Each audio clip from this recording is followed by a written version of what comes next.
Hey, what's up, everybody? BDF44 coming at you with another video. All right, so we got some James Harden news. I'm sure a lot of y'all already heard because I was taking a daytime nap trying to catch up on old sleep. So I'm barely getting around to it. But James Harden is going to sign a 2-year deal, or has already signed. I think it's already done. Second year player option, $15 million pay cut from his original salary, which comes us out to $32 million a year, which is still crazy for what you expect him to give you. It is. It's nuts. But it's not as nuts as 47. And so I think this is a really good situation for the Sixers because they're going to be able to take that money and give it to other players, or it gives you $15 million of flexibility to do things with. And when you're talking about a guy like Daryl Morey, that's more than enough. See, that's the thing. When you have certain types of GMs, or a GM that's really good at what he does, $15 million, he can work with that, because that $15 million is space, and he can maybe make some trades, do some things that can turn that 15 into 17, 15 into 20, and then he could retool the team. See, it's a $15 million pay cut, but now I take that $15 million of space, and maybe I attach Thibault to a deal. Maybe I'm looking to shave off another couple dollars worth of salary, so I could take on a different contract that may be worth a little less or a little more, and maybe take on a draft pick in that trade as well, possibly. So it's a lot of things that can happen there. And I think that James Harden has helped the team in a real way. And I think James Harden gave them what they needed. The wait was to see how much they needed, in my opinion. That's just my speculation. For all I know, they were trying to work out the terms, but I think they were trying to figure out something specific, which means I expect the Philadelphia 76ers to do something right now or tomorrow or something like that, because now they know $15 million is available to work with. And I think that was the holdup. I also think that this could be the move that jostles loose the stuff we've been waiting to happen. See, as I always try to explain, the way I see the NBA is things can change with just one move, or a big move can make things happen. If you're waiting for something to happen, the NBA landscape can shift with just a move like Harden signing. For the same reason I already said, because now Daryl Morey can set forth maybe a different phone call that he wasn't making before, because he has his $15 million. And that phone call could jostle loose other moves, not even if he makes a move. He could just say, okay, now I'm available to do this. And another team to say, okay, so now we can do this. And then from there, it goes in a million different ways, like a domino effect. Like, okay, Harden signed. Okay, now we can talk about this move that involves the Sixers. Okay, the Sixers can now be involved in this move. So now the Pacers can talk about a move that they had involved with the Sixers. Okay, so now the Pacers are jostled loose. Now we can talk about the Brooklyn. Now we can talk about Phoenix. That's exactly what this does. It's exactly what this does. So, as they always say, if you're waiting for something to happen in the NBA, if you don't like what you see in the NBA, you wait. That's what I heard this morning. That's what, believe it or not, Daryl Morey taught us last year in regards to handling Ben Simmons. Even though I was vehemently against that, his wisdom prevailed. He held on to Ben Simmons. He waited for the opportunity to trade him for what he wanted, and look where we're at now. James Harden's taking a $15 million pay cut. Philly was right in how they handled the situation. I didn't love it, but it played out the way it needed to. Several months down the road, you look at how it unfolded. Here we are. So, congratulations to Philadelphia for landing on their feet. It's about as good as you can. They got rid of Ben Simmons. Joel Embiid is not cussing anybody out. And James Harden took his pay cut. So that's about as best case scenario you can ask for the Philadelphia 76ers. They didn't sign DeAnthony Melton. There was another move I think they made. Of course, $30 million to PJ Tucker, so they've gotten better. And now we just look to see what else they do. I'm looking to see if they move Thibault, as I've mentioned already. I'm looking to see if they move Tobias Harris. I'm not sure if they feel they should or not. How good he played last year maybe puts you in a position to not want to necessarily do that. But looking at his contract tells you that is the contract that may help them get a lot better if they decide to. So if I'm Daryl Morey, I'm moving both of those guys if at all possible. So yeah, that's pretty much my thoughts on the Philadelphia 76ers situation. They're in a very, very advantageous spot. I think Daryl Morey had this in mind when they started, dreaming up how to get James to Philly. This was probably what he was hoping would happen. It's probably what they agreed to have happen. And I think it's going to be interesting because, as someone else said as I was watching the video on this situation, they got 2 years.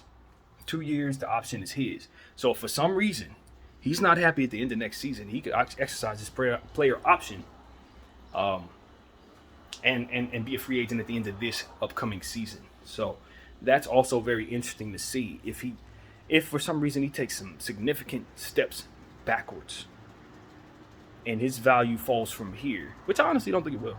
I really don't. But if for some reason it does, then you have a situation where he's going to be signing back in for that second year, and you may not be very happy about it, to say the least. Because, like I said, even though he's taking a nice pay cut, you still have to deal with the fact that's $36 a year. So,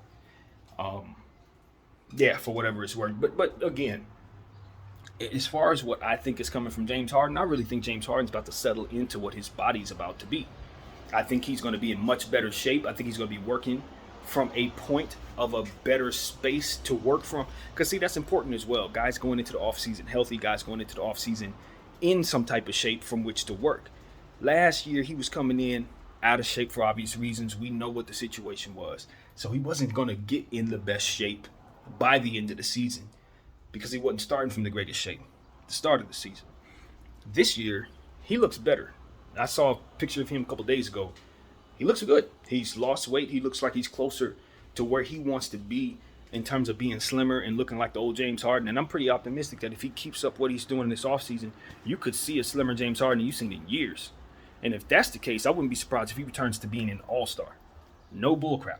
No bullcrap. And it ain't got nothing to do with speed necessarily. I think he's going to attack on a lot of assists, getting easy buckets to guys like Joel Embiid and Tyrese Maxey. That's where he's going to make up the difference, not in the scoring.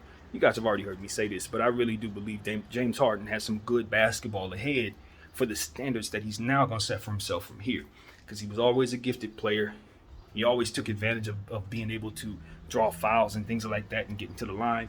I think he's going to find a way to take advantage of the new way he'll be officiated as well, and you'll be tired of seeing him at the line now too. So be prepared for that. And he has a big-time 7-foot monster MVP caliber player attached to him that he's never had before, which is why I'm higher on the 76ers than I ever have.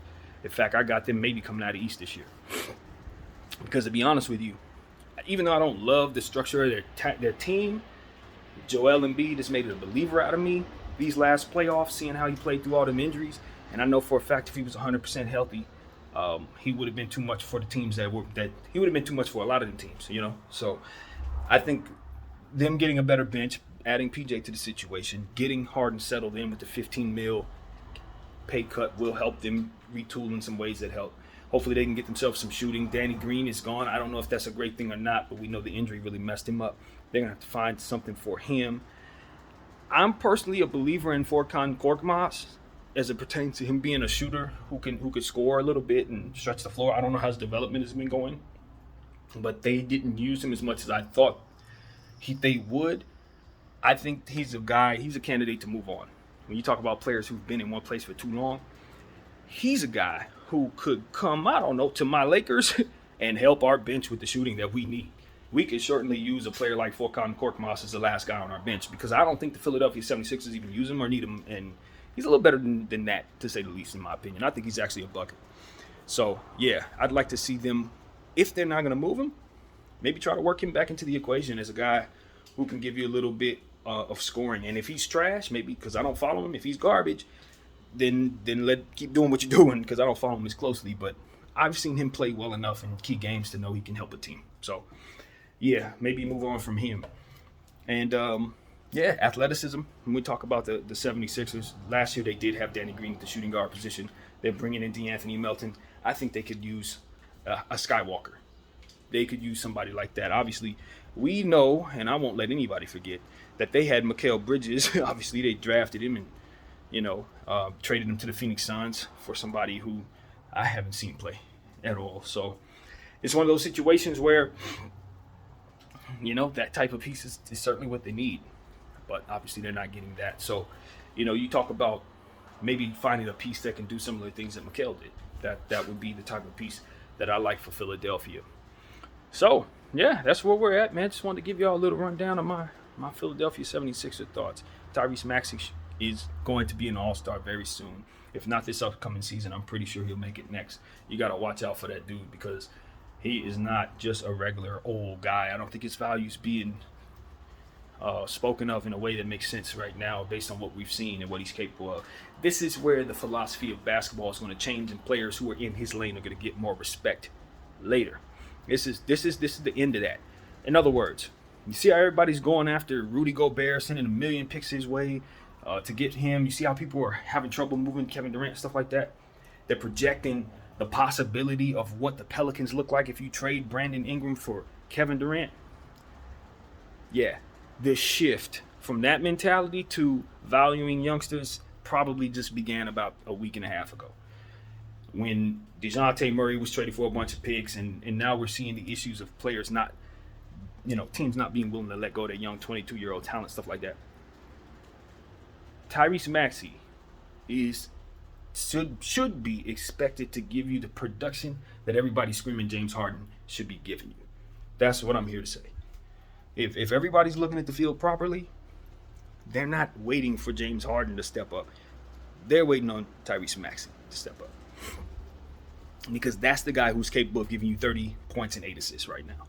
James Harden used to be able to do that in the past, and he might have a game or two like that in his future. But Tyrese Maxey is the guy who's physically capable of actually doing that every night. And so as we start to shift our thinking, as we start to respect the value of youth and fresh legs and all of that, we're going to have conversations that tailor itself toward that. Because what we're looking at and understanding is youth is the way that teams are going in terms of trust. That's what it comes down to. In the past, it was more so we trust our vets, we trust experience. Now, we're in the place of evolution, physical evolution, which means tomorrow's kids, we can already project, are going to be faster, longer, stronger than the players who are coming today. So it's not about whether or not these players are going to come in and have a high impact. It's about whether or not you're going to view it properly so you can assure that that talent is with you.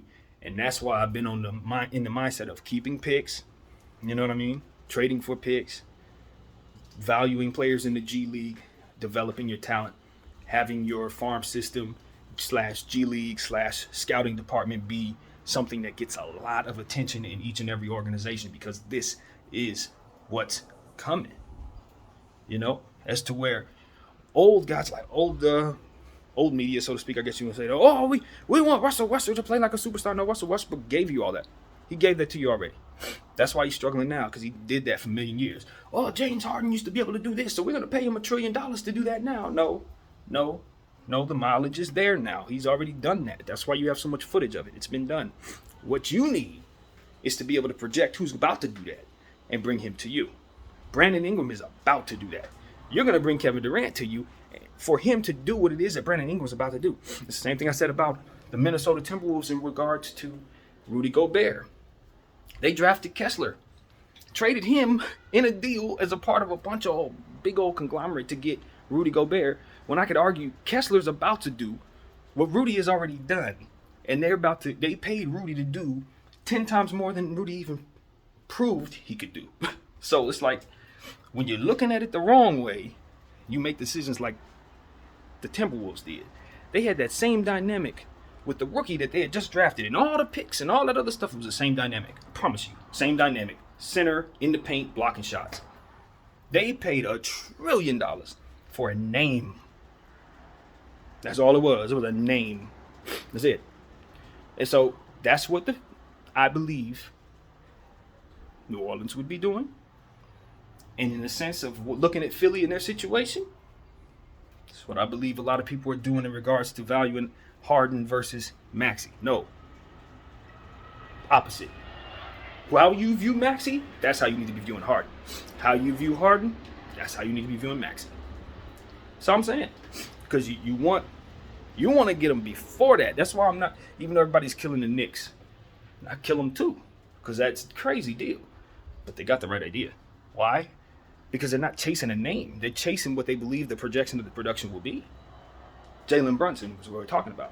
Jalen Brunson just started his projection. They got a whiff of that, and they put him on the team. Now, when you look at the highlights of Jalen Brunson over the next 4 years, you're going to see a lot more than what you saw over the last 2 years. Why? Because he's about to do something. And you have to trust that that's about to happen. You can't be a prisoner of the past, look at a bunch of highlights from 15 long years of a person's career and then say, yep, that's the guy I want. Give me those 15-year-old legs with all that damn mileage because I saw him do something 15 years ago that made me go, wow. No. Trust your scouts because they're looking at somebody who's making you go, wow, right now, and they're not going to cost nearly as much. You just got to wait on them. And that is the way real teams win. Taking a chance on those guys, developing them themselves, and then taking the risk of them either leaving or staying in the organization. The teams that are able to effectively get that done, keep those players in-house, those are the teams that are succeeding. They're the ones that are acquiring the players you want. That's the story every day. We talk about Brooklyn. That's the story of Brooklyn. That's the whole story of Brooklyn. So, start valuing these young kids for what it is they're about to do. Take the chance. Maybe they don't do it. That's the risk. But I can tell you one thing. If you're looking at old legs and thinking they're about to do it, tell me where the logic is in that. That's all I'm saying. How are we viewing this thing? So, that's what it is, man. That is what I wanted to share. I'm glad this took me there. I have high expectations for Tyrese Maxey. I think he can average a lot if he really wants to. If they give him the role, keep him in an offense that makes sense, allow, James Harden to facilitate the ball to him and control the ball to a degree because he's great at that himself. But they're going to have to let James Harden do a lot of that to keep James Harden at his best value. So it's a little tricky, but I think Tyrese Maxey is good enough to attack from every angle necessary, it seems. He's only going to get better in that way. So if for some reason you have to play off ball, he's a pretty good player in that way. And so that's it. I think a backup center is definitely in play. If they don't already have one through the draft, I don't think they do. They need to find themselves a center to back up Joel Embiid. That's when Philly's really stable, is when they have that legitimate backup for Joel. Joel's turned into a fantastic durable player over the years after going through what he went through at the beginning of this year, his career. But you still want to give him a very, very good, adequate backup center. That is always a recipe for success for Philly. When you find yourself with DeAndre Jordan as his only backup, you have the worst circumstance for yourself. But when you make sure that's Drummond, obviously, or you make sure that is who else did y'all have in place there? Dwight, that was a good one. That's the type of thing you want for Joel. Have that adequate, big-time ability person behind him. Keep him fresh. So, Trez is who I'm thinking about. Obviously, I know he got in a little trouble, that sort of thing. But if he is available, he is still out there. I think that would be a decent pickup for the Philadelphia 76ers for that role. He's a little undersized, but the point is you want a lot of energy at that position so that Joel doesn't have to rush back into the game. And I think that type of person is going to give you all the energy in the world to assure that Joel gets to sit down and rest and breathe. And Trez will be dunking all over everybody, and it's going to be fun in that way. So hopefully he can get out of the trouble he's in, be available for this year. And if that's the case, I think he would be a great candidate to go to the Sixers and back up Joel. So that's just my thinking. I haven't heard no connections to him in any team whatsoever for obvious reasons, but just fit that I'm thinking about. So, yeah, that is a thought, man. All in all, I didn't expect to talk this long about Philly, but they are a team that I really do believe that if they make the right couple moves, they'll be the team coming out of the East this year. It's just not going to be too many more years where you're going to be able to keep that big dude out of the finals. You're just not. He too damn good. I'm just being honest with you guys. Giannis already got his.